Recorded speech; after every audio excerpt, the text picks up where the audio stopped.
स्वागत है साथियों, मैं हूँ आनंद राज आनंद और आप हमारे बीच हैं चर्चा करने के लिए केंद्रीय विद्यालय संगठन टीजीटी का फॉर्म फिलअप में होने वाली समस्या। तो साथियों बहुत सारे ऐसे बच्चे हैं जिनको दिक्कत होता है कहाँ पे? तो क्वालिफाइंग एग्ज़ाम क्वालिफ़िकेशन डिटेल्स भरने में और वैसे बच्चे, है ना? और वहाँ मेनली जो दिक्कत होता है सब्जेक्ट में ही दिक्कत होता है। तो सर ऊपर ले जाएँगे थोड़ा-सा, है ना? तो केंद्रीय विद्यालय संगठन में चूँकि जो बच्चे फॉर्म भराते हैं जाकर कहाँ से? कैफ़े वगैरह से, तो कैफ़े में ब जो आदमी बैठते हैं ना भरने के लिए, तो उनको उतनी जानकारी नहीं होती है और आपकी ज़िंदगी को वो बर्बाद कर सकते हैं। इसलिए फॉर्म भरने से पहले आप सारी जानकारियों को ले लें और कैफ़े वाले भैया को आप बताएँ कि यहाँ पे क्या भरेगा, क्योंकि आप स्टूडेंट हैं, आपको हर चीज़ें पता है।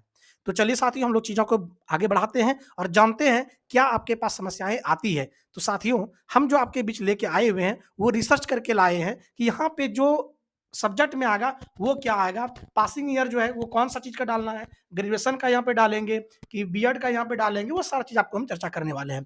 तो साथियों हम चाहेंगे कि इतना मेहनत करके अगर हम आपके बीच में आ रहे हैं, हमारे इस वीडियो को ज़रूर से जो है लाइक कीजिएगा, सब्सक्राइब तो अवश्य कीजिएगा क्योंकि इतना मेहनत करके हम आपके बीच में आते हैं।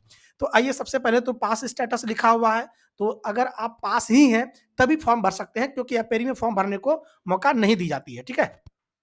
उसके बाद जैसे कि ईयर ऑफ पासिंग या अपीयरिंग, अपीयरिंग का तो मौका मिलता नहीं है, आपको पासिंग ही डालना पड़ेगा।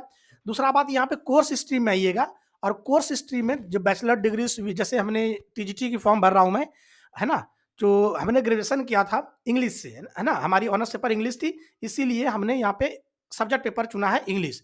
तो हमारा जो यहाँ पे आ रहा है ऑप्शन वो होगा bachelor degree with at least 50% marks in English. जिनका हिंदी है वो हिंदी भरेंगे, जिनका जो चीज़ है वो चीज़ वहाँ भर सकते हैं कोर्स सब्जेक्ट में, कोर्स नेम में, है ना? यूनिवर्सिटी जिस यूनिवर्सिटी से आप हैं, जैसे मैं जीवाजी यूनिवर्सिटी से हूँ, तो जीवाजी यूनिवर्सिटी को हमने भर लिया है। रिजल्ट मोड हमारे यहाँ पे परसेंटेज आता है, परसेंटेज हमने भर लिया है।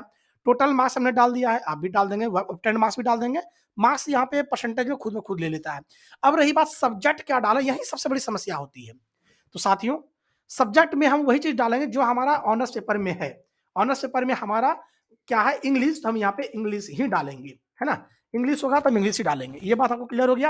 अगर आपका पॉलिटिकल साइंस है ऑनर्स में तो पॉलिटिकल साइंस डालिएगा, हिंदी होगा तो हिंदी डालिएगा, ज्योग्राफी है तो ज्योग्राफी डालिएगा, हिस्ट्री है तो हिस्ट्री डालिएगा और वैसा पेपर डालना है जो हर पे ल जब हर सेमेस्टर में, है ना? हर जो 3 साल की जो डिग्री होती है, तीनों साल में वो पेपर होना अनिवार्य है, उन्हीं पेपर को डाला जाता है यहाँ पे। समझ रहे बात को ना? यहाँ पे अगर चूँकि सब्सिडियरी में आपका और भी पेपर होगा, उन पेपर को नहीं डालना है। वैसा पेपर को डालना है जो कि चारों तीनों सेमेस्टर में सॉरी तीनों ईयर में हो, वही पेपर को डालना है।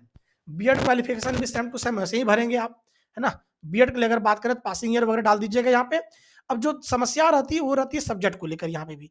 यहाँ पे सब्जेक्ट यदि ऑनर्स पेपर आपका इंग्लिश है, तो आपका मेन पेपर जिसका आप टीचर बनने जा रहे हैं, क्वालिफ़ाइंग करने जा रहे हैं, वो आपका होगा इंग्लिश ही। आपका हिस्ट्री अगर ऑनर्स पेपर में तो वो भी हिस्ट्री ही यहाँ पे आएगा। बहुत को लोग यहाँ पे आर्ट्स भी डाल देते हैं, आर्ट्स भी डालते हैं तो गलती नहीं होगी, लेकिन आप ऑनर्स पेपर को ही यहाँ पे डालिएगा। तो क्लियर हो गया कि वहाँ पे ऊपर वाला में यहाँ पे जहाँ था सी चीज़ें, यहाँ पे आप क्या डालेंगे तो ग्रेजुएशन की चीज़ें डालेंगे यहाँ पे, है ना? क्वालिफाइंग एग्जाम क्वालिफिकेशन डिटेल्स में आप ग्रेजुएशन डालेंगे और बीएड का क्वालिफिकेशन में आपका पेपर भी क्या होगा जो ऑनर्स पेपर में मेन पेपर होता था वही चीज़ डालेंगे, सब्सिडियरी को यहाँ पे नहीं लिखना है। बहुत कोई लोग तो सारा पेपर लिख रहे हैं, वो सबसे बड़ा मूर्ख है। क्योंकि सब्जेक्ट यहाँ पे लिखा हुआ सब्जेक्ट्स नहीं लिखा हुआ है। तो साथियों हम जितना मेहनत करके लाए हुए हैं, हम चाहेंगे कि हमारी इस वीडियो को ज़रूर लाइक कीजिएगा, सब्सक्राइब तो अवश्य कीजिएगा क्योंकि आने वाले दिन में और अच्छा से अच्छा चीज़ें हैं, हम आपके बीच में लाते रहेंगे। आपको यहाँ से चीज़ें जानकारी मिलती रहेगी। चलिए दोस्तों, चीज़ों को यहीं पे रखते हैं। फिर मिलते हैं अगले एपिसोड पर नए कंटेंट, नई विषय वस्तु को लेकर। जय हिंद, जय भारत, जय गुरुदेव।